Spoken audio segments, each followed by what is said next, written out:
Bienvenue au château d'Apigné. C'est un petit château juste à côté de Rennes qui accueille une clientèle pour son hôtellerie, sa restauration, pour des séminaires et des congrès.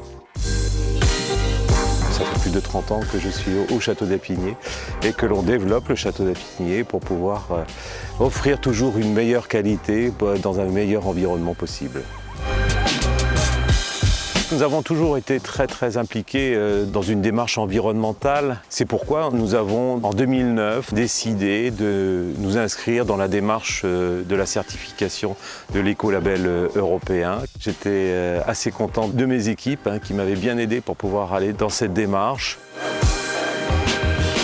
On a essayé de garder la tradition patrimoniale déjà du bâti, essayer de respecter au maximum l'environnement architectural des lieux. Préserver également l'environnement, c'est tous les bois, c'est toutes les prairies, c'est l'étang, c'est refaire des plantations également pour pouvoir essayer d'enrichir à nouveau. Toute l'équipe du château a mis la main à la pâte pour pouvoir créer un potager. On a fait des plants, beaucoup de légumes, puis des plantes aromatiques, des fleurs. Et puis aujourd'hui, on pense comment est-ce que l'on va pouvoir étendre encore plus avec l'apport de fruitiers, l'apport de fleurs dont la floraison va s'étendre une grosse partie de l'année.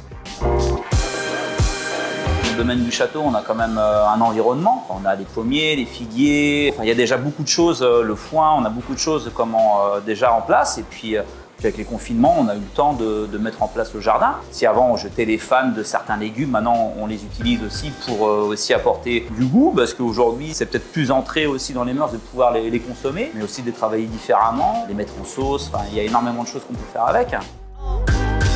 Ce qu'on essaie de faire en pâtisserie, c'est de réduire tout ce qui est colorant alimentaire, passer plus sur des épices. Par exemple, quand je fais des macarons jaunes, j'utilise du curcuma pour les chocolats, du cacao. Il y a vraiment un tas de petites choses qui rentrent en compte. On est passé à la biométhanisation qui a pu réduire de 70% les déchets. On demande aux clients une participation très simple de mettre les serviettes qui demandent d'être nettoyées, que ce ne soit pas un nettoyage d'office.